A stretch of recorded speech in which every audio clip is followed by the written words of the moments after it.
On September 26, 1988, I was sitting with my first grade class in the lunchroom at Oakland Elementary School when James Wilson walked in and opened fire.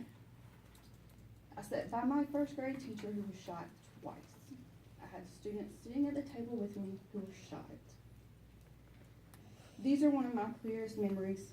I have always said that I would do anything in my power to prevent my kids from having to go through anything like I did.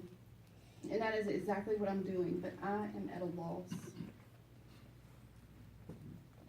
I have been in contact with the district administration about safety concerns since my daughter began school.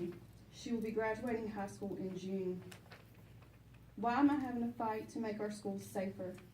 I understand that you all may have been lucky enough to not be affected by the Oakland Elementary School shooting, but unless you are just sticking your head in the sand, then you have to know the threat is real, and our schools are not safe.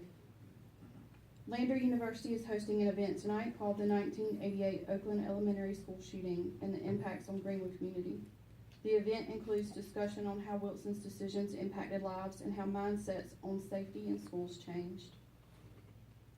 After the discussions, certified trainers for active shooter situations are teaching the audience what to do in an active shooter situation and telling students how they can protect themselves and others.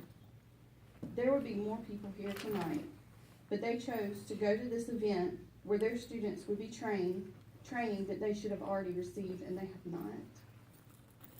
It seems that other people get it, so why am I having to beg for simple changes and policies to be put in place?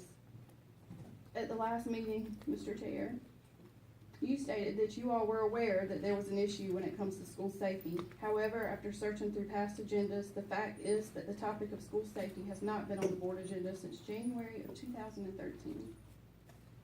In a recently published article about a third student being arrested within a week for bringing a gun to school, Dr. Johnson, you stated, the system is working and we will remain proactive in dealing with these types of situations.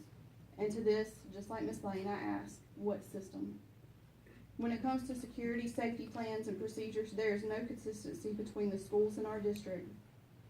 Principals decide when and if code red drills are held. And again, according to school staff at some of your schools, there are still schools who have not had a drill this year. If you are being told these drills are being done, but school staff say otherwise, there's a big problem. It is up to each individual teacher as to whether or not they discuss safety procedures with their classes, leaving many students without instruction. I've been requesting since 2012, if not before, that a policy be put in place that comes directly from the district office mandating code red drills.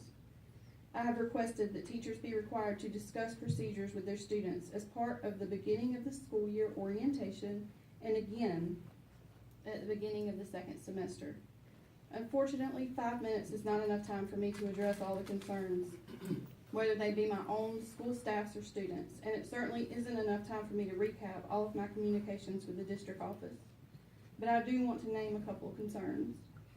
Some mornings before school starts, you can still find some front offices in common areas with no school staff. Anyone can walk into some of our schools before the day begins. Resource officers are not always on school grounds. There was recently an incident where a resource officer had not arrived at a middle school yet. Teachers had to break up a fight, resulting in 3 teachers being injured. Mock drills need to be held every summer, and all staff should be required. Camera systems are outdated. Camera systems have time lapses, and even if there's a recording, the video is so blurry it can't be used. They are not in all the areas that they need to be in. If you really want to know what else is going on, conduct that survey I've suggested numerous times. If you are worried about people naming specific weak areas, how about you fix the weak areas? This school year alone had incidents of BB guns, knives, schools lockdowns, for nearby bank robberies, car chases, and multiple threats via social media. Let's also remember the student that Officer Emery had to apprehend in this very school that had a stolen loaded .40 caliber gun. Again, what system other than pure luck that someone reported these incidents is keeping the kids or anyone else from bringing weapons into the schools? It isn't metal detectors that we have just found out we have some of. Those are not being used. What system is preparing our students and staff on what to do if there's an attack? At this point, the ball is in your court. I don't know what else to do, but I do know that you have the information. And if something does happen, I will know that I've done everything I can to keep our schools safe.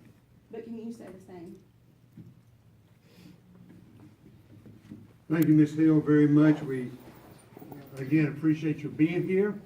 We appreciate your comments, and certainly we will take them under advisement. Thank you so much, both of you, for your time and effort, and those who came to support them this evening. We appreciate very much your being here. That's what it's all about, is supporting your friends. So thank you very much for being here. We appreciate that. Thank you. Okay, as we proceed with our agenda,